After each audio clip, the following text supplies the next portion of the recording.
Oi, eu sou Simone, jornalista e mãe da Lilian, que tem 10 meses. E esse vídeo é mais um vídeo do Agosto Dourado da Cuidado Global. A gente vai falar ao longo do mês de agosto com várias mães que trazem diferentes vivências sobre a maternidade e a amamentação. Hoje eu estou aqui com a Angélica Siqueira, que é mãe do Felipe, fonoaudióloga e especialista em saúde da família. Angélica, muito obrigada por aceitar esse convite da Cuidado Global e estar aqui hoje com a gente. Me fala um pouquinho mais sobre a sua formação como fono. Oi, Simone, muito obrigada pelo convite, agradeço. É um trabalho incrível esse que vocês estão fazendo, porque é muito importante informar as pessoas e conscientizar cada vez mais sobre a amamentação e a importância da amamentação, né? Eu sou fonoaudióloga, formada há quase 13 anos e com uma experiência de quase 10 no SUS. Trabalhei em São Paulo e há 3 anos minha família e eu estamos aqui em Floripa e atualmente eu estou atuando com o público privado, né? Basicamente atuo hoje com crianças atípicas, com autistas, é o meu maior público, é uma demanda bem grande, mas depois do Felipe também voltei a atender alguns bebês, especificamente com a demanda da amamentação também. Ai, que legal. E você, então, já tinha toda essa experiência profissional e se viu mãe do Felipe. Como é que foi para você esse processo de gestação? Eu imagino que você já tinha um conhecimento grande sobre todo o processo da gestação, mas você lembra de pesquisar, de procurar mais informação durante a gravidez? Foi bem complicado. Inclusive, eu passei por processo terapêutico, né, psicoterapêutico durante a gestação, porque era uma confusão dentro da minha cabeça com essa questão entre ser profissional e como que eu vou ser profissional e mãe com tanta informação, né? Eu tendia a sempre pensar no pior. E, inclusive, eu tive algumas dificuldades durante a gestação. O Felipe teve restrição de crescimento intrauterino, então ele nasceu um bebê que a gente chama de PIG, né, que é pequeno para a idade gestacional. E quando eu recebi essa notícia de que ele não estava ganhando peso, não estava crescendo, foi durante um ultrassom ali perto das 30 semanas. E eu tive uma crise de ansiedade bem importante, porque a única coisa que eu pensava é ele não vai conseguir mamar. Porque a literatura mostra que bebês PIG têm muito mais dificuldade para conseguir pegar o seio, para fazer a sucção, pode ter algumas alterações musculares. Então, foi a primeira coisa que eu pensei e eu lembro, assim como se fosse hoje, de sair da sala de ultrassom, assim, aos prantos e todo mundo olhando o que será que aconteceu. E o meu esposo não podia entrar junto, porque era pandemia, né? Então, ele super assustado também de me ver, né, daquele jeito, já pensou em coisas muito piores, né? E aí até eu explicar para ele que para mim aquilo também era muito ruim, foi um tempo, alguns dias para ele conseguir entender. Então foi uma gestação bem conturbada nesse sentido, porque teve uma confusão da questão Angélica Fono com a questão Angélica Mãe, com tanta informação na cabeça. Talvez se você não tivesse conhecimento como fono, não teria ficado tão assustada, teria pensado junto com o médico ali, o obstetra, em outras... o que vai ser feito a partir de agora? E o que foi feito? Tem alguma orientação quando o bebê tem esse diagnóstico de um bebê PIG que tem um baixo crescimento? Durante a gestação, eu já estava fazendo acompanhamento nutricional, né, um acompanhamento específico, porque eu estava com dificuldade de ganhar peso. Então, eu já estava sendo suplementada, já estava recebendo ali vitaminas, além do que as gestantes de risco habitual recebem, né? Porque isso já caracteriza também uma gestação de alto risco. Porque eu também tive hipotiroidismo, então precisei fazer esse acompanhamento do alto risco também. Então, a gente já estava com acompanhamento um pouco mais intensivo nesse sentido. Quando veio a questão da restrição de crescimento, primeiro é investigado o porquê que está acontecendo, porque pode ter algumas questões ali anatômicas mesmo da gestação e que está prejudicando ali o crescimento do bebê, a passagem de nutrientes pela placenta, mas como não era o caso, foi feita a investigação e não era o caso, era porque realmente eu não estava conseguindo ganhar peso e absorver todos os nutrientes. Então, a gente intensificou ainda mais, né? Então, eu passava com a nutricionista toda semana, eu fazia o acompanhamento, o retorno, a gente media, pesava, calculava a quantidade, né, de calorias de cada refeição, aumentou a quantidade de nutrientes, mas ainda assim, ele acabou ganhando pouco peso na reta final e nasceu mesmo com pequeno para a idade gestacional. Nossa, você falou do hipotireoidismo, eu também fui diagnosticada e eles colocaram lá na caderneta alto risco e me encaminharam pelo SUS, né, para uma consulta que era na unidade de pronto atendimento. Só isso já me deixou apavorada, então imagino para você, quando pelo ultrassom soube que tinha essa questão do PIG, só imagino, assim, que deve ter sido muito, muito difícil. E quando ele nasceu, como é que foi? Imagino que você já estava naquela ansiedade. Foi parto normal? Como é que foi? Foi, eu tive um parto normal, eu me preparei muito para o parto, eu queria muito um parto normal, então eu contratei uma doula, mas a gente só pôde fazer à distância, né, porque pandemia, foi bem no auge ali da pandemia, mas a doula super me auxiliou para ir para a maternidade no momento certo, então eu cheguei na maternidade, já estava em trabalho de parto ativo, então foi um parto muito tranquilo, assim, eu costumo dizer que eu teria novamente um parto se fosse garantido que seria um parto igual àquele, igual ao do Felipe. Poucas pessoas podem dizer isso. Então foi muito bacana, é claro, né, tem toda a dor, tem toda a questão ali da dificuldade que é inerente ao parto, mas foi muito tranquilo, e assim que ele nasceu, a nossa hora dourada foi respeitada, ele já veio pro colo, né, mas eu já percebi ali na hora que ele não pegava o seio, né, naquele mesmo momento que ele veio, que colocaram ele aqui, ele chorou, eu ofereci o seio e ali ele só chorava. Ele não conseguia pegar e levou bastante tempo para ele se acalmar, mas ainda assim eu acho que ele se acalmou muito mais pelo quentinho, né, pela minha voz, de eu estar ali conversando com ele, do que porque ele estava mamando de fato. E isso, a tua experiência profissional já foi o que auxiliou a perceber que tinha alguma coisa diferente, que ele não estava conseguindo fazer uma sucção efetiva, né? Isso. E tu comunicou ao pessoal do hospital, pediu um apoio nesse momento? Né? Assim que fui pro quarto, eu já comentei com meu esposo, né? Eu falei, olha, eu acho que ele não tá conseguindo mamar.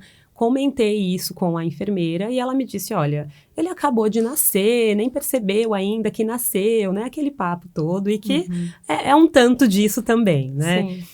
Mas eu tive ele na Carmela Dutra e é uma maternidade, assim, excelente em relação à questão de apoio de amamentação, né? Todos os profissionais que entravam no quarto, da enfermeira, auxiliar, médico, de todas as especialidades, todos que entravam, se preocupavam com a questão do aleitamento. Perguntavam se ele estava conseguindo fazer uma pega adequada, se estava com alguma dificuldade. Falavam para não sair dali com dificuldade, né, para procurar o banco de leite. Então, eu me senti muito bem acolhida nesse sentido, né? E aí, logo em seguida, a gente foi para o quarto, depois dessa fala da enfermeira, e eu continuei percebendo que ele estava com a dificuldade, mas ele se acalmou e dormiu. Acho que pelo cansaço do parto, né, ali, então, eu também fui aproveitar e dormir, como se a gente conseguisse, né? Mas também fui aproveitar para descansar. E no meio da madrugada, quando eu fui acordá-lo, né, porque aí ele não acordava para mamar, eu fui acordá-lo para oferecer e ele não acordava. Ai, que desespero. Então foi assim um momento muito desesperador, porque aí eu chamei a enfermeira e ela, tenta tirar a roupa dele, porque pode ser que ele esteja, né, um pouco mais confortável ali e não quer acordar. E aí fui fazendo isso, fui tirando a roupa, deixei só de fralda, fui tirando a fralda e nada dele acordar. Eu via que ele estava respirando, mas ele não acordava, né? E aí chamei de novo a enfermeira e acho que ela pensou, né? Bom, acho que deve ser sério, então eu vou lá ver o que é. E aí ela já acionou, era auxiliar, já acionou a enfermeira que realmente veio e foi verificar a glicose. Ele tinha feito a hipoglicemia porque ele não tinha conseguido mamar até aquele momento. Sim. Então ele nasceu às 15 horas e já era de madrugada. Ele não tinha conseguido fazer uma mamada efetiva. E qual foi a conduta a partir da hipoglicemia, que eu acho que é o medo de toda mãe que tá na maternidade, porque falam muito dessa questão de, no comecinho, né, fazer essa mamada a cada 3 horas para garantir que não vai ter hipoglicemia. Isso. Como é que vocês procederam a partir daí? Elas manejaram da melhor maneira possível. Eu ordenhei o meu colostro. Então foi muito difícil, né, porque você sabe que né, aquela gotinha ali demorando para sair. Então eu lembro que eu levei 45 minutos para ordenhar 10 ml de colostro, né? Mas eu fui ordenhando e elas foram ofertando no copinho para ele. E aí foi uma coisa que parecia mágica, assim, porque quando terminou a oferta, ele abriu o olho. Ele acordou, né? Então ele ficou ali aquecidinho naquela maquininha, né, que aquece os bebês, e elas ofertando o meu colostro, e aí ele acordou. E isso já era finzinho da madrugada, e elas falaram, olha, a gente já avisou a fono, então, assim que ela liberar, ela já vai passar aqui para ver o Felipe. E aí, isso era por volta das 5 da manhã, 6h30, a fono já estava no meu quarto para fazer a avaliação da mamada. Ai, que bom que foi rápido e que legal que elas deram no copinho também, né? Que a Lilian, a gente também teve que ordenhar o colostro, que foi um processo bem difícil, dolorido. A gente não tá acostumada com a ordenha, no meu caso, né? Eu acho que o seu também, que é a primeira gestação. Mas eles deram pra gente na sonda, primeiro na seringa e na sonda, que a gente já sabe que tem uma questão do fluxo, que é mais... Isso. É diferente, né? No copinho, eu não sei se é mais indicado, eu imagino que sim, né? Isso, o copinho é o mais indicado. Em alguns casos, a seringa sem a sonda. Né? Tá. É só ir injetando ali devagarzinho, né? Para que o próprio bebê vá fazendo a sucção, né? Porque aí isso realmente pode impactar depois na pega. Sim. E quando a fono chegou ali de manhãzinha, como é que foi essa avaliação dela? Ela fez uma avaliação global primeiro, né? Então, ela tirou a roupinha dele ali, viu como é que estava a musculatura, a gente chama de tônus, né? De como que tá ali, a musculatura se está mais firme, se está mais molinha. Então, viu que ele já tinha uma tendência mesmo a uma musculatura mais molinha, um tônus mais flácido, mais fraco, e não estava conseguindo coordenar alguns movimentos ainda de mãozinha. Quando a gente fala isso, fica parecendo uma coisa muito abstrata, né? Porque um recém-nascido, coordenar movimento de mão com boca, eles têm dificuldade para fazer isso, mas existe o que é esperado também para um recém-nascido fazer. Então, logo ali ela observou isso e já começou a fazer algumas estimulações, depois pediu para eu colocar no peito, orientou a posição, porque, né, eu estava fazendo ali aquela posição tradicional que é mais fácil para a mãe. Todas as mães pegam e querem fazer aquela posição, que é a posição do comercial, né? Sim. Então, né, eu acho que toda mãe que idealiza a amamentação se idealiza fazendo, né, aquela posição tradicional, olhando para o bebê. E ela logo já me disse, olha, para um bebê tão pequeno, com uma dificuldade de sugar, a gente precisa fazer uma posição invertida, que é o melhor, né? Então, já colocamos na invertida. E aí ela viu que realmente ele estava com uma sucção débil, né? Esse é um nome técnico, né? Uma sucção fraca. E também já começou a fazer as estimulações e foi muito rápido. Bebês respondem muito rápido porque o cérebro está muito novinho ali, né? Então, uma intervenção que ela fez, a gente já conseguiu melhorar muito.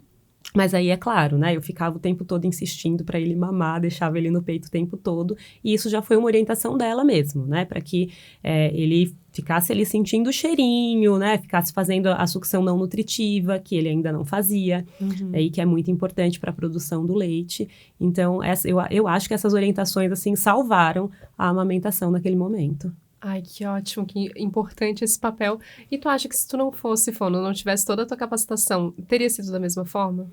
Eu acho que talvez com esse trajeto, né, de ter feito a hipoglicemia, possivelmente sim, porque elas iam chamar um profissional para avaliar por que o bebê não estava mamando, né? Mas talvez eu não encarasse isso com tanta importância e insistência, né? Sim. Ou tivesse pensado, né? Não, fez hipoglicemia, pelo amor de Deus, meu filho precisa se alimentar, né? Fórmula, por favor, que é o mais rápido, não vão deixar meu filho morrer, né? Então, talvez, eu acho que a conduta do hospital talvez tivesse sido a mesma, mas o desfecho talvez tivesse sido outro, né? Sim, a Lilian ficou ela teve icterícia, ela ficou naquele bercinho aquecido, com a luz, né? A fototerapia, e a gente percebeu que ela estava muito desidratadinha, assim, com a boca seca, e a solução que eles trouxeram foi a fórmula. E a gente aceitou, porque eu não sabia. E eles falaram, não, ordenha, que foi onde a gente começou a ordenhar o colostro,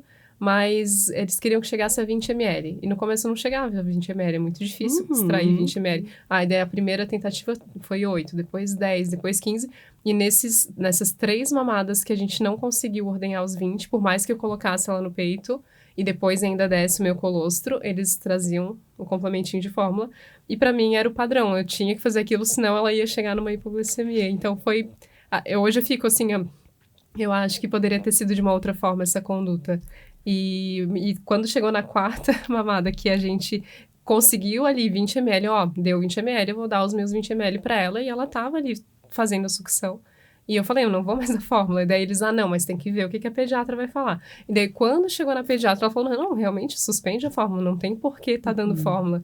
Mas eu acho que foi ali uma falta de comunicação, talvez, entre os profissionais. Porque a gente via que tinha profissionais que tem as enfermeiras exclusivas da amamentação, que elas também me orientaram na pega invertida, que para mim foi muito mais fácil, a gente ficou mais confortável. Mas eu acho que ainda falta um olhar como um todo, assim, para sempre priorizar a amamentação, o aleitamento pela mãe mesmo, né? Eu nunca tinha ouvido um termo até ser a gestante e ser a puérpera, né? Que é a violência puerperal. Eu sempre ouvi falar de violência obstétrica, né, na hora do parto, mas também existe essa violência da mulher no puerpério, né? A gente está ali irrigada de hormônios, né, com a cabeça pensando só na sobrevivência da nossa cria, do nosso bebê. Então, a gente vai acreditar em qualquer coisa que disserem pra gente. Né? Independente de ser profissional ou não, a gente tá ali focada na sobrevivência do bebê instintivamente. Né? Então, é uma violência um profissional não atualizado querer ir ali colocar a fórmula a qualquer custo, sendo que você está produzindo colostro e ofertando para sua filha. Sim. Né? Esse eu acho que é o ponto que até hoje me pega, assim, que eu, putz, não... Mas ok, passou, ela ficou super bem e acho que também não dá para se apegar a isso. E depois que você foi para casa, então ali na maternidade você conseguiu fazer a pega, tudo direitinho, o Filipinho saiu mamando efetivamente da... Mais ou menos, porque ele saiu mamando efetivamente do seio esquerdo. E o seio direito ele não pegava. Desde a maternidade, né? Então, fui algumas vezes até o banco de leite, né? A fono chegou a voltar para olhar, mas, bom, pode ser porque nesse momento ele ainda não está acostumado, vai tentando outras posições. E eu lembro da fala da enfermeira do banco de leite dizer, nossa, quando coloca ele desse lado, parece que ele sente dor. Porque ele tinha um choro muito desesperador mesmo, quando a gente colocava ele do lado direito, no seio direito. E era o lado que eu mais colocava, né? Porque eu sou destra, então, normal, querer segurar com a cabeça para esse lado. Então, a gente foi para casa com ele já tendo essa preferência pela mama esquerda. E aí, depois, durante a pojadura, a mesma coisa, né? Eu mamava muito mais o seio esquerdo do que do direito.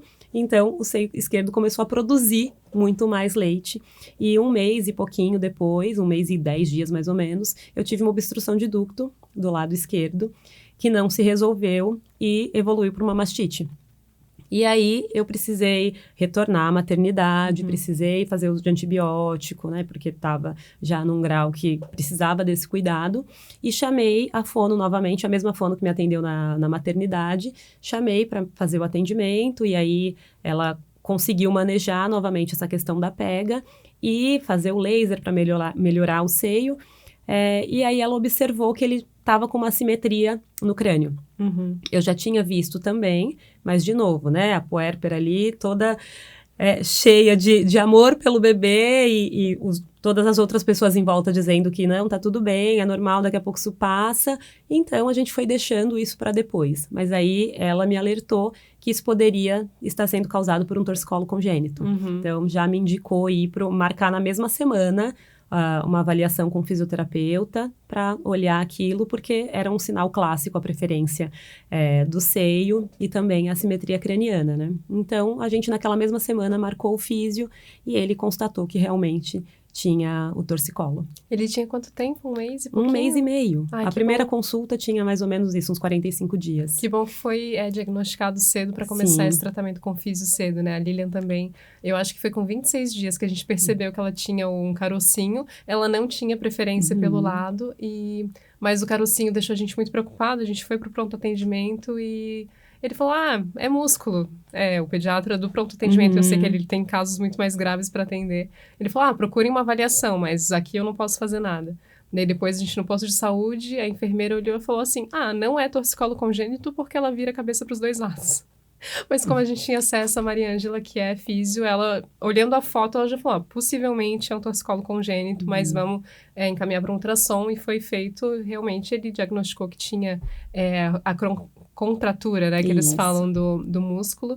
E ali a gente começou já o tratamento com a sessão de fisioterapia 2 vezes por semana, porque hoje eu vejo as fotos, ela tinha um pescocinho muito retraído, assim, e o Filipinho não chegou a perceber, né? Você falou que foi mais pelo lado. Não tinha contratura no pescocinho, né? Na região cervical. O maior indicativo dele era a simetria na cabeça, né? Então, tinha um ladinho da cabeça que era maior que o outro. E depois, com o tempo, ele foi tendo preferência de lado para virar, por exemplo. Então, ele virava mais para um lado, ele pegava os brinquedos mais para um lado, né? Então, tinha essa questão da preferência do corpo como um todo. E ele teve, agora, estava me contando antes que ele fez 1 ano de físio e agora teve alta, né? Isso, teve alta. A gente conseguiu uma físio muito bacana, especialista também em bebês, com muita experiência com a questão do torcicolo. E isso me deixou muito tranquila, então ela fazia o acompanhamento, inclusive em casa, porque também era uma preocupação que a gente tinha por conta da pandemia na época. E ela foi fazendo todo o acompanhamento regular e com 1 aninho fez a avaliação final e aí a gente só monitorou e estava com 1 ano e 3, mais ou menos, quando recebeu alta. Ai, que maravilha, que bom que tá tudo certo com ele. E ali tu tava me contando desse episódio da mastite, que foi, então, bem grave ao ponto de ter que tomar antibiótico, né? E tu falou que procurou o banco de leite. Eu acho que é legal a gente até ressaltar que tem essa possibilidade. Qualquer pessoa que tá enfrentando algum problema com a amamentação pode buscar um banco de leite gratuito na sua região para não só para doar leite, mas para ter essas orientações de pega, de avaliação, de entender o que está acontecendo, né? Isso mesmo. Os profissionais que trabalham no banco de leite são profissionais com capacitação para fazer essa informação, né, para as mães, para as famílias, a respeito do aleitamento, né? Então, todo mundo acha que banco de leite é só para a gente ir lá doar o leite, né? Ou para o bebê que está internado pegar o leite de lá, mas eles fazem todo esse trabalho também de educação e é bem importante. Eu fui muito bem atendida e muito bem orientada quando tive a mastite, né? Precisei fazer uma ordenha manual super dolorida, né? Mas que era importante ser feita ali, então elas ajudaram a melhor maneira de ser feita. E isso eu acho que é uma informação que precisa chegar às pessoas, porque principalmente no puerpério, a gente fica meio cega com a questão das informações, né? E aí a gente esquece de onde a gente pode buscar ajuda e principalmente uma ajuda gratuita. E qualificada também, né? Porque daí às vezes joga no Google e vê, eu estava até conversando com a Isabel, que é uma outra mãe que deu entrevista pra gente, que ela falou que chegou um momento que ela tinha hiperlactação ali nos primeiros dias da primeira gestação, quando nasceu o primeiro filho dela, e ela via, coloca gelo, não coloca gelo, coloca água quente, a gente sabe que a água quente piora. Ela falou que conseguiu uma doula que deu uma orientação qualificada para ela, que era realmente gelo, e extrair manualmente para o bebê conseguir melhorar a pega dele. Então, não confiar em qualquer coisa que está na internet e ver realmente quem pode te ajudar de uma forma qualificada, né? Tu falou que participou de grupo de apoio à amamentação em São Paulo, né? Como é que funcionava esse grupo? Isso, lá em São Paulo eu trabalhava junto com uma equipe multiprofissional, né, chamada NASF, que era o Núcleo de Apoio à Saúde da Família. Então a gente na UBS oferecia grupos de cunho educativo para a população. E aí a gente participava tanto do grupo de gestantes, né, então todas as gestantes se encontravam ali em trimestres específicos e cada profissional entrava e a fono entrava para fazer essa orientação da amamentação, né, do preparo para a amamentação, que aí sempre tem aquele mito, né? Como se prepara para a amamentação durante a gestação, né? Você vai passar esponja no seio, vai tomar sol, vai tomar que remédio, vai passar que pomada. E o único preparo mais importante para a amamentação é informação, né? Informação de qualidade, é conhecimento, um autocuidado da mulher, né? Porque isso influencia muito também, o quanto essa mulher está segura com essa decisão em relação à amamentação. Então, era esse trabalho que eu fazia, principalmente junto com a Nutri e com a psicóloga. E a gente também tinha depois os grupos de apoio e suporte ao aleitamento materno, que aí era feito com as mães e os bebês. Então, esse era semanal ou quinzenal, dependendo da idade do bebê. E aí, ali, a gente fazia todo o acompanhamento de como que estava essa amamentação. Então, se precisasse de alguma avaliação mais específica, a gente agendava individual para avaliar, de fato, a mamada, avaliar a boquinha do bebê ali, se precisasse. Mas era um trabalho de educação e orientação para o aleitamento, basicamente, né?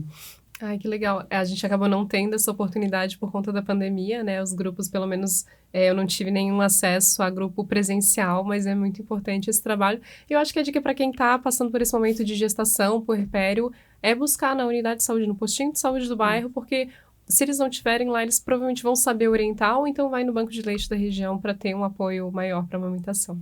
Antes da gente entrar nos detalhes da parte de fono, me conta como é que foi a tua rede de apoio para a amamentação. Eles te apoiaram? Como é que teve muita dica, assim, de faz isso, faz aquilo? Ou eles respeitavam só o que tu falava e não se metiam muito? Teve de tudo. Eu tenho uma família muito grande, né, muito diversa e com muitas mulheres e que todas elas se abalaram de São Paulo até aqui para passar um mês comigo, tá? Gente, Então, no meio da legal. pandemia, todas elas se isolaram um mês antes para conseguir se organizar e estarem comigo, né? A minha mãe não teve boas experiências, por exemplo, com aleitamento, né? Acabou perdendo o aleitamento, tanto meu quanto dos meus irmãos, muito precocemente. Então, ela só me dizia assim, você não vai comprar nenhuma mamadeira. E se precisar de uma mamadeira no meio da madrugada, o que você vai fazer? Eu dizia, mãe, se precisar, a gente vai na farmácia e compra, né? Não tem problema, fica tranquila. E aí, quando ela veio, a primeira coisa que ela me entregou foi uma mamadeira. Gente. E aí, eu disse, mãe, pode ficar tranquila que a gente não vai usar, não vai precisar. Porque eu vou insistir, vai dar tudo certo.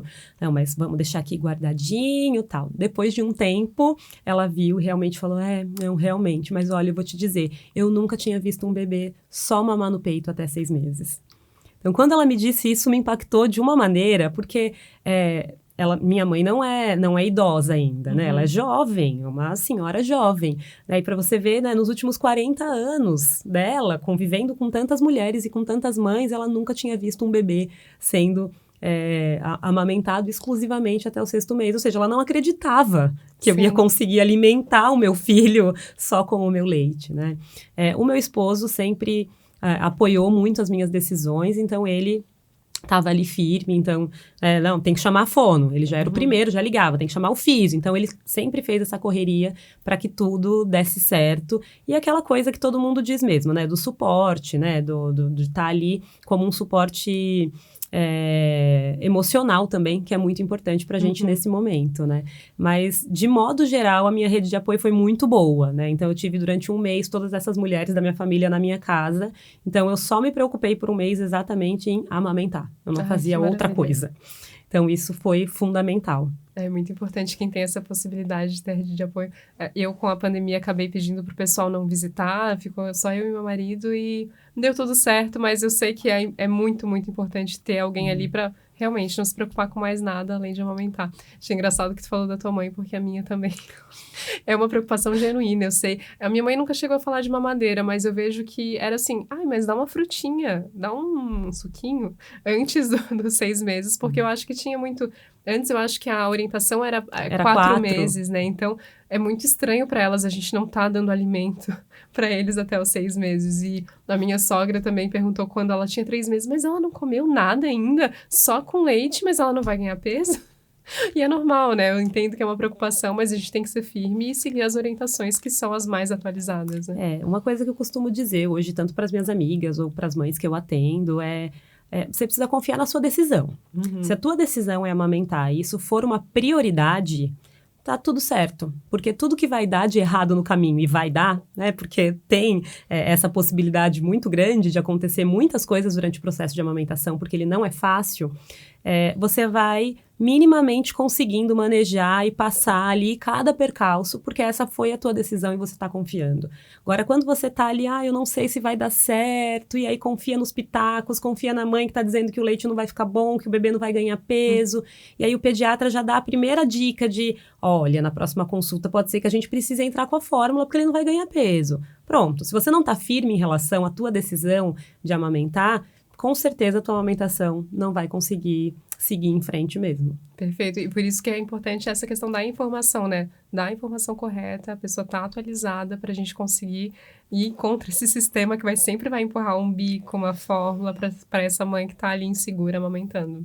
Infelizmente, a gente tem muito profissional desatualizado, né? A gente tem muitos pediatras, muitos enfermeiros, muitos profissionais de primeiro contato ali com o bebê que estão desatualizados e que querem também colocar ali o bico como uma opção, qualquer bico artificial como uma opção e a fórmula a todo custo. Então, precisa ter muita informação e muita força de vontade para ir contra esse sistema, né? É resistir, né?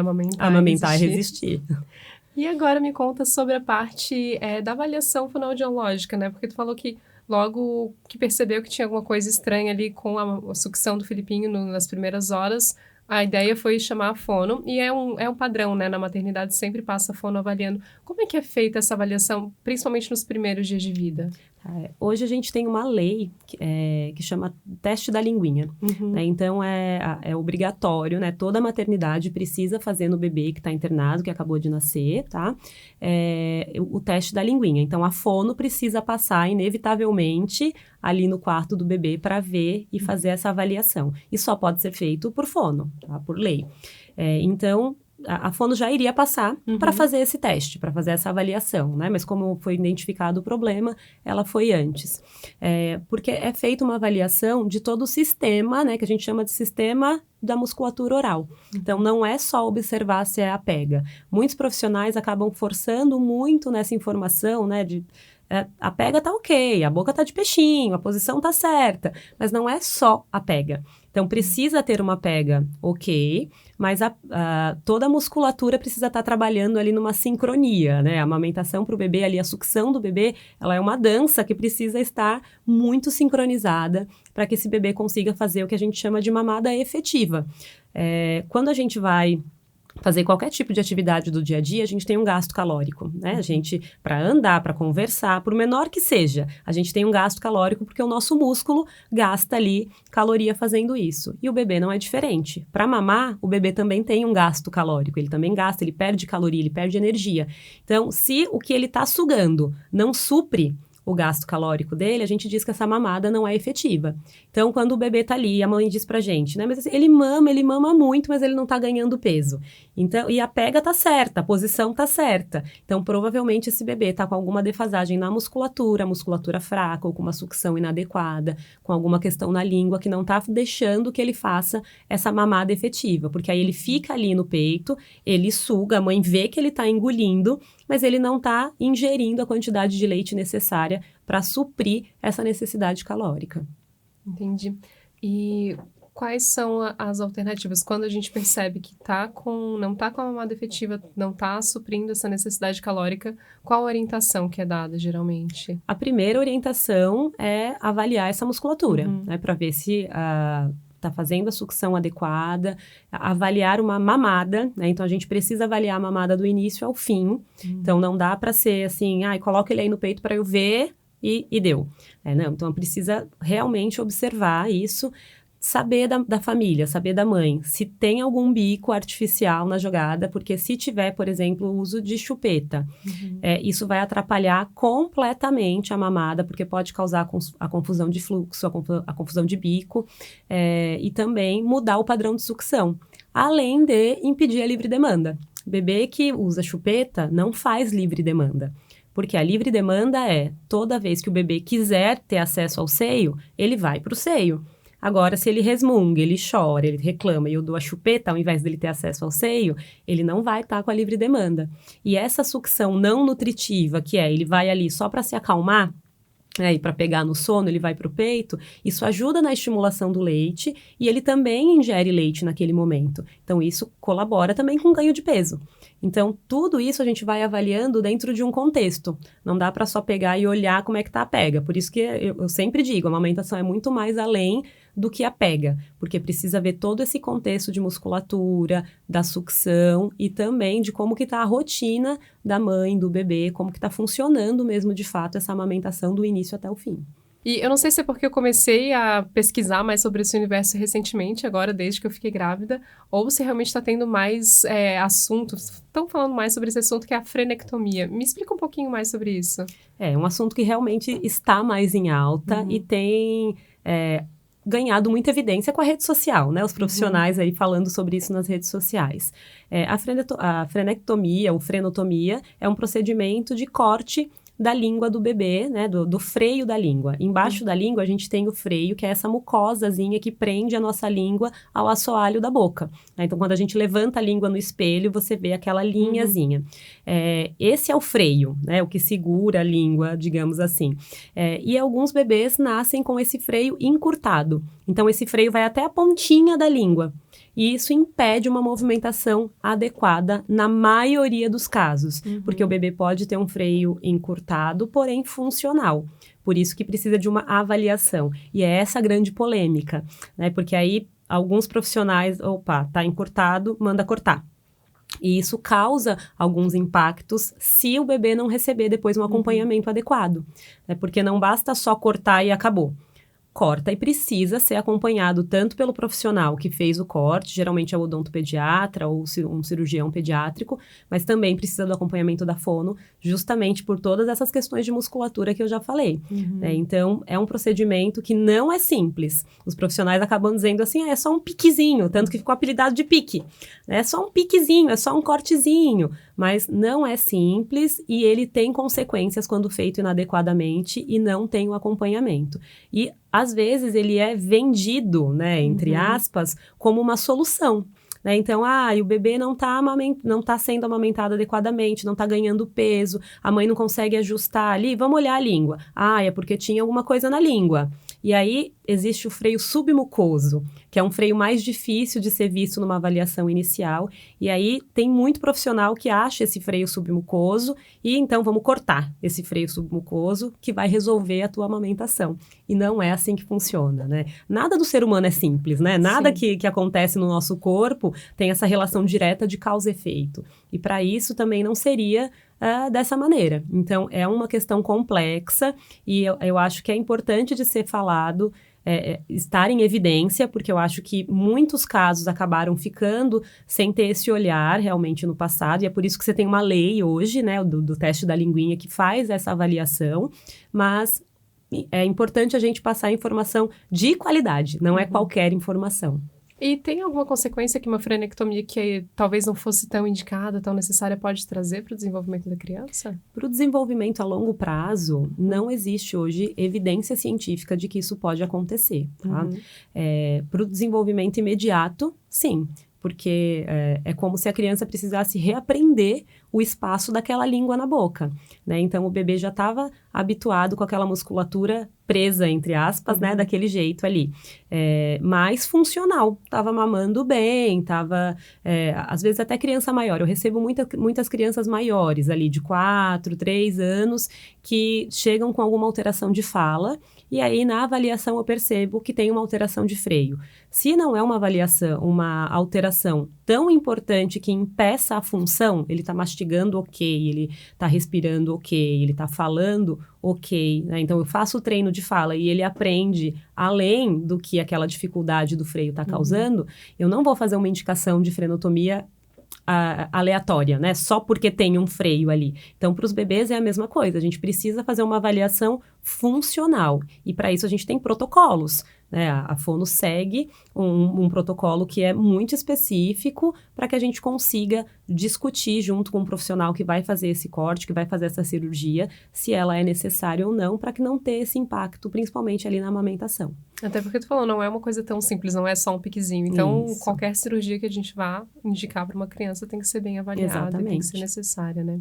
E agora me conta mais sobre o papel da amamentação no desenvolvimento dessa criança. O que acontece com essa criança que mama exclusivamente em seio materno?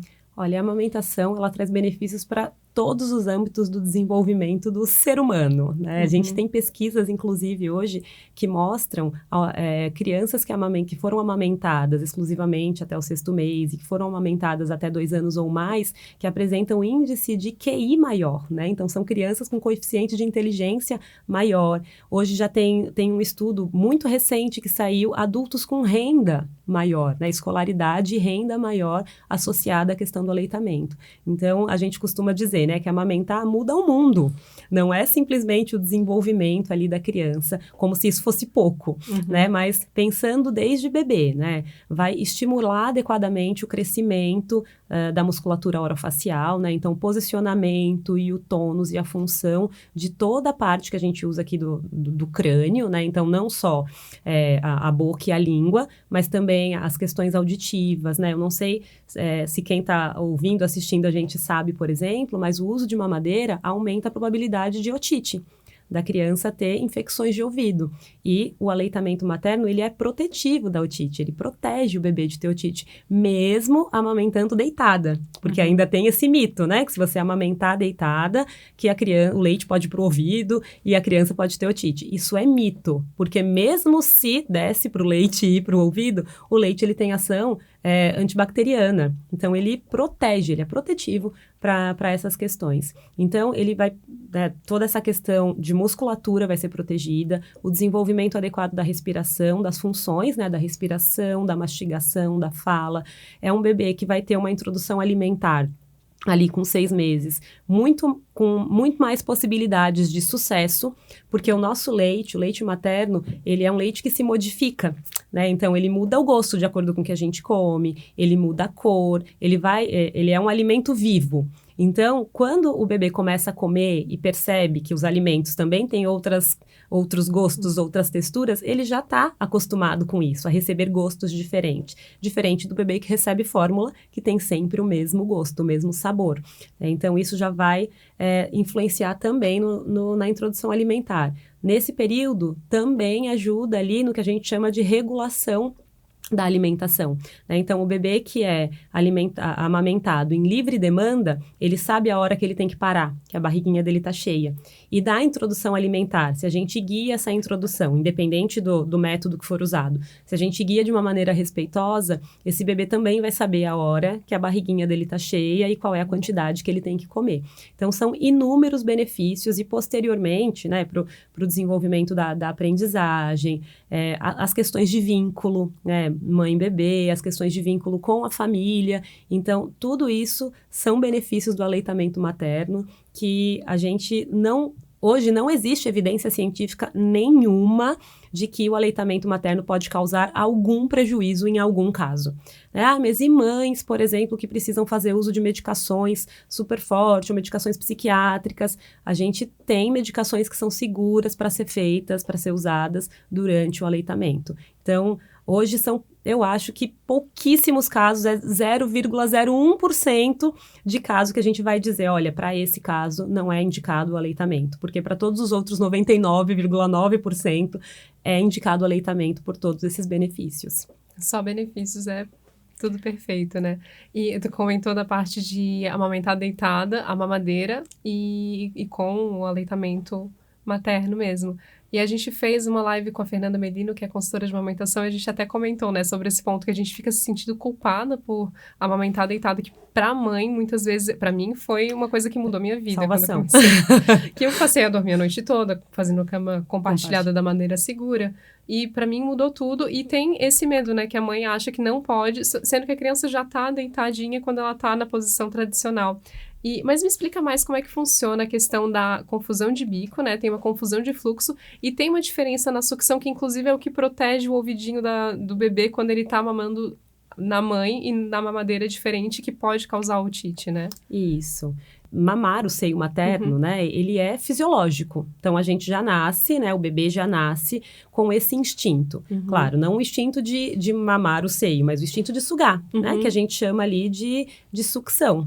Então, esse instinto de sucção já nasce com o bebê. A gente só vai direcionar para que esse instinto se desenvolva no seio materno. Então, essa sucção fisiológica, ela ativa toda a musculatura para esse desenvolvimento que eu já falei, né? De um desenvolvimento adequado da musculatura craniofacial, daqui a pouco para o desenvolvimento da fala e da mastigação. Já os bicos artificiais, por mais que tentem imitar, por mais que digam, né, por mais caro que seja aquele bico que diz que imita o seio materno, que tem uma textura parecida, que tenha um bico parecido, uma cor parecida, enfim, não conseguem imitar um seio materno, então a pega vai ser diferente. O lugar que o bico artificial toca dentro da boca do bebê é diferente dos lugares que o seio materno vai tocar para disparar o instinto de sucção. Então, isso pode causar o que a gente chama de confusão de bico, né? Isso, mas eu não tô dando mamadeira, só tô dando a chupeta. A chupeta também, porque ele vai ficar ali sugando, fazendo esse movimento e ativando outras musculaturas que não são aquelas usadas na amamentação. Então, quando ele pegar o seio, é aquele clássico do bebê que vem pro peito e que só chora. E que, as mães dizem muito assim, meu bebê parece que não sabe o que fazer quando tá no peito. Ele sabia mamar ontem e hoje, quando ele vem pro peito, ele não sabe o que fazer. Parece que ele desaprendeu a mamar. Isso é a confusão de bico. E a confusão de fluxo vem com a entrada da mamadeira, né? Então, é muito comum que bebês que comecem a complementar, por qualquer motivo, que o pediatra faça a indicação da complementação com a fórmula, que esses bebês que recebem a fórmula na mamadeira também comecem a apresentar essa negação pelo seio materno, porque o fluxo é diferente, né? É um fluxo muito mais fluido ali na mamadeira, ininterrupto, depois que ela começa, né? Sai o leite, ela não tem que fazer mais muito esforço. No seio, não. Eu costumo brincar que o bebê sugar no seio é uma academia, porque ele ativa e precisa de força na musculatura para fazer aquela sucção de maneira efetiva. E na mamadeira, não. Então, por isso que a orientação é, se você quer proteger o aleitamento e precisa fazer a complementação, se não for com o seu leite, for com uma fórmula, ok, mas que seja num dispositivo seguro, né? Num copinho, um copo aberto. Geralmente a gente indica aquele copinho de dose, né? Aquele copinho pequenininho de dose, ou a colher dosadora, que é algo que é seguro também para proteger dessa confusão de bico ou de fluxo. Perfeito. Aquele copo 360 já não seria tão adequado porque exige ali uma movimentação diferente, né? Isso. Hoje a gente dá o copo 360 porque foi uma orientação que chegou e ela acabou se adaptando bem, tem aquele benefício de não virar e tal, mas a gente sabe que não é o mais adequado. Mas hoje a gente dá para água, né? Não é para o leite. Só para compartilhar uma experiência que a gente teve na maternidade, logo no comecinho, assim que a Lilian nasceu, ela não se acalmava, tinha acabado de nascer, eu acho que é normal para todo bebê. E veio uma enfermeira com um dedinho, luva, e colocou o dedo na boca dela e falou, olha só, tem o estímulo de sucção, mas olha só, mãe, se você colocar o dedinho ali na boca dela, ela fica sugando, ela fica calminha. E aí a gente começou, tá chorando muito, coloca o dedinho. E assim a gente foi para casa e bota o dedinho. Eu até comentei isso na live com a Fernanda Merino também, que me peguei eu adormecendo com a mão ali na boca da menina, coitada, e a gente comprou uma chupeta porque a gente viu que ela só se acalma com o tal do dedo pra dormir ali independente no berço, porque eu não queria colocar ela do meu lado pra mamar deitada. E a gente comprou chupeta, ela usou chupeta principalmente pra adormecer. Hoje ela ainda tem ali a chupetinha dela, que a gente tenta dar assim, tenta esquecer que existe, mas se ela tá ali em casa, o pai vai atender e eu não posso dar o peito na hora, eu tô em uma reunião, alguma coisa, vai a chupetinha. Só que começou lá no primeiro dia na maternidade com aquele dedinho na boca. E eu acho que deve acontecer muito, né? Os bebês usam a sucção para se acalmar, porque eles já fazem isso desde a barriga. Na barriga, eles já começam a fazer esse treino de sucção e eles usam o dedo, por exemplo, né? É muito comum a gente ver ultrassom dos bebês chupando o dedo. Então, quando eles nascem, estimular ali a sucção é esse mecanismo que eles têm naquele momento para se sentirem seguros, né? A orientação ideal seria, traz ela para o teu seio, né? Para que ela sugue teu seio, mesmo que ela não queira mamar. Porque ela vai ficar ali no aconchego do teu colo, sentindo o teu cheirinho, recebendo o cheirinho do leite e, eventualmente, se tiver fome, vai mamar. Então, essa é a orientação ideal, né? O dedo enluvado, o dedo depois, né? Como você mesmo fez em casa. Isso vai ser um bico artificial de alguma outra maneira, né? Sim, a Fabi que teve com a gente também conversando, ela falou que no caso dela deram uma luvinha com uma gaze dentro, que era uma micro chupetinha desde o primeiro dia também, pra gente ver que sempre tem esse estímulo a não ser o peito. E ela também tava amamentando, não tava com nenhuma dificuldade, nenhum problema que evitaria colocar o bebê ali, e foi também pra chupeta por causa desse estímulo lá no início. Então, é difícil ir contra, né? E já vi também várias pessoas falando, o bebê tá chupando o próprio dedo. Isso é natural, é normal, não tem problema deixar o bebê, porque é uma coisa muito de vó, né? Tira a mão daí, não deixa o bebê, porque depois vai trazer prejuízo. A própria mão do bebê não vai trazer prejuízo, né? Não. Tem gente que ainda diz assim, né? Chupeta é melhor que dedo, porque a chupeta a gente joga fora, né? O dedo não tem como, né? Mas o dedo é fisiológico, né? E muito geralmente, na maioria dos casos, bebês que são amamentados em livre demanda. E, de novo, né? Precisa ser livre demanda. E chupa o dedo, ali perto de um aninho e meio, esse bebê vai deixar esse hábito, porque ele está usando aquilo para regulação emocional, tá? Não é porque ele está sentindo fome. Então, se o bebê tem acesso ao seio sempre que ele quer, sempre que ele precisa, e ele faz bastante sucção não nutritiva, gente, eu sei que isso é muito difícil para as mães, né? A gente no começo fica ali literalmente com um piercing no peito, né? O Felipe sempre teve muito essa necessidade da sucção não nutritiva, e a partir do 3º mês isso aumentou muito, e ele acordava a cada 1 hora, assim, para vir para o peito, só se acalmava no peito. E isso é muito angustiante. Então, de novo, se a mulher não tem certeza ali da decisão em relação à amamentação, não tem rede de apoio nenhuma para que ela descanse em outro momento, é muito instintivo também que a mãe vai, né? E, meu Deus, o que está acontecendo? Eu preciso de ajuda, né? E aí vem alguém com essa chupetinha, né? Então, isso aqui vai resolver. Mas é uma solução para o adulto, não para o bebê. Né? E aí, isso a gente precisa parar e começar a refletir, né? Será que essas soluções que a gente está encontrando são soluções que colaboram com o desenvolvimento do bebê? São soluções para a gente se sentir calmo naquele momento? É óbvio que é importante que a gente se sinta calmo e que a gente se regule também emocionalmente, né? Mas nós somos o adulto, nós temos essa responsabilidade. O bebê não. Então, o bebê precisa receber aquilo que ele precisa. E o que ele sabe fazer para se regular é sugar. Então, que ele sugue o dedo, caso você não tenha essa possibilidade de ofertar o seio, que isso vai ser muito melhor.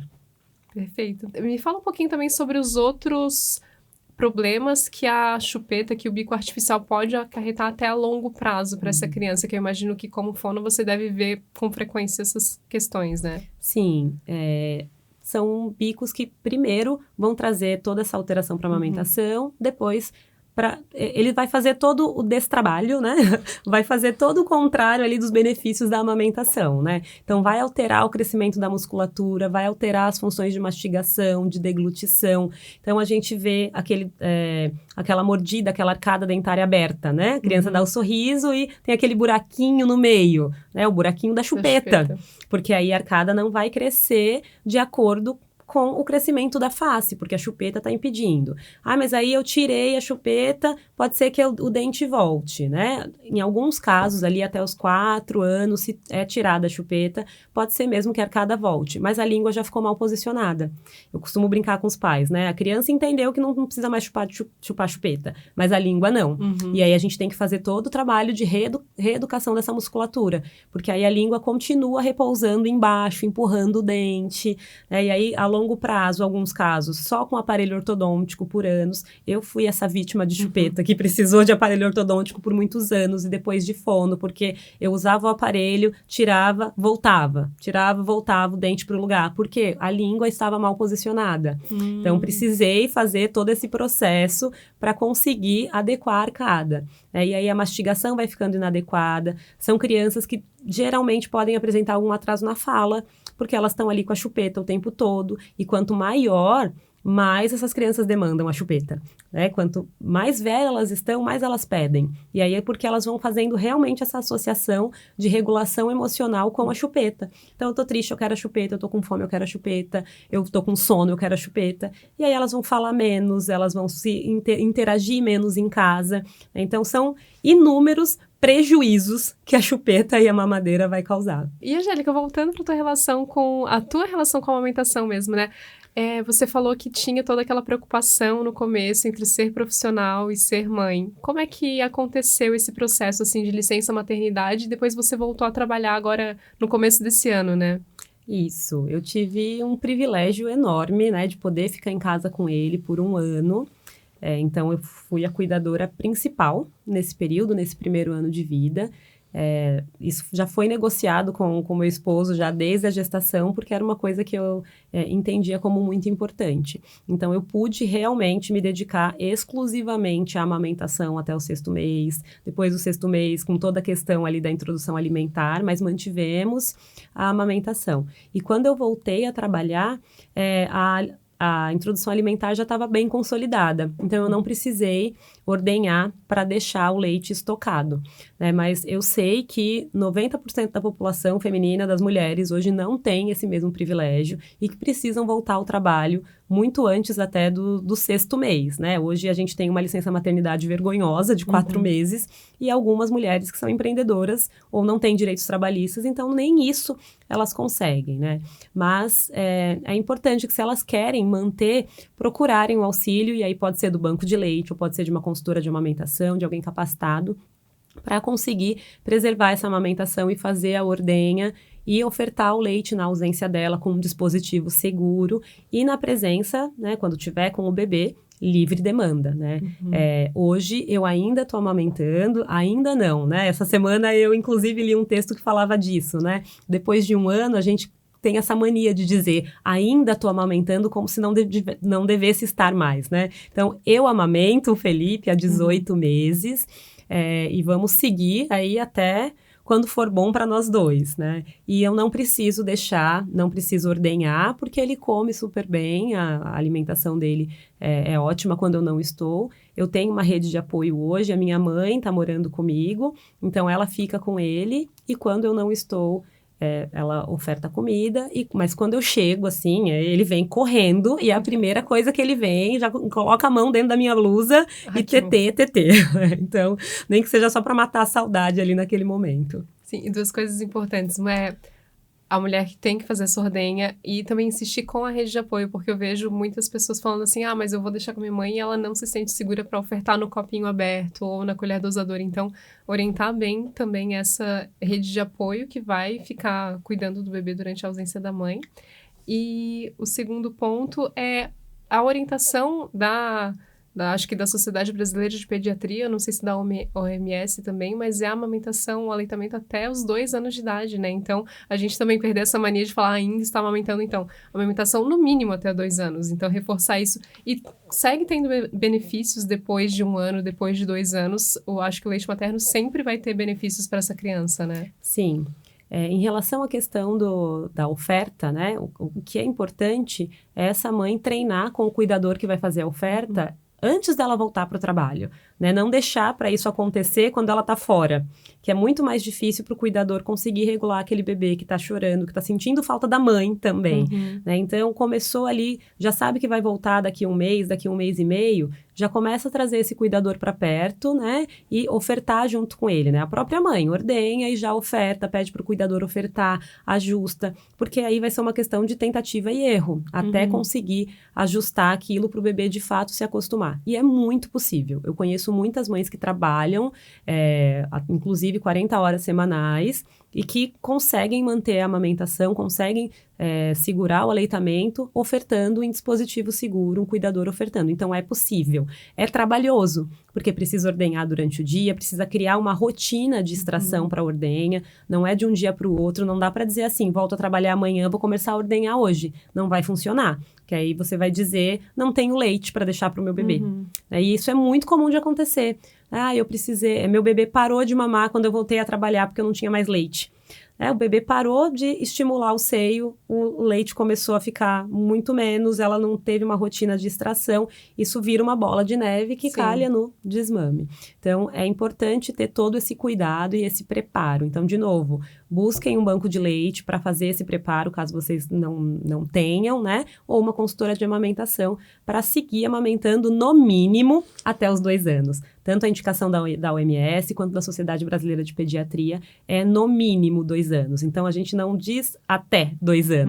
É no mínimo. E depois vai seguir enquanto for bom para a dupla, enquanto for bom para a mãe e para o bebê. Mas em relação aos benefícios do leite, aos benefícios para o desenvolvimento, ele segue. O leite não fica fraco, o leite não vira água, o leite não causa cárie em época nenhuma. A diferença é que algumas mães, depois dos 2 anos, liberam a alimentação total da criança, né? Então, deixa a criança comer doce, por exemplo, e a criança vai dormir sem escovar o dente, criou cárie, né? Mas aí vai botar a culpa em quem? A culpa é sempre do leite materno, gente, pra tudo, né? Incrível. É absurdo isso. Tanto vira água quanto essa da cárie, eu nunca tinha ouvido falar até começar a pesquisar sobre o assunto e ver muitas mães. Eu acompanho muito aquelas caixinhas de pergunta no Instagram e muita mãe tem essa dúvida se realmente precisa, se realmente tem benefício, se não vai dar cárie no bebê. Então, informação, de novo, né? A gente chega nesse ponto. Vamos ter informação de qualidade, informação não é julgamento, como você mesma disse. Isso mesmo. E pra gente concluir esse papo que tá muito produtivo, eu tô gostando muito de aprender tantas coisas novas. Qual recado tu daria para essa mãe, ou para pessoa que tá se planejando para engravidar, para gestante, ou para mãe que tá passando pelo puerpério, sobre a amamentação? Não desistir. Se é algo que ela decidiu e ela quer muito fazer, não desistir.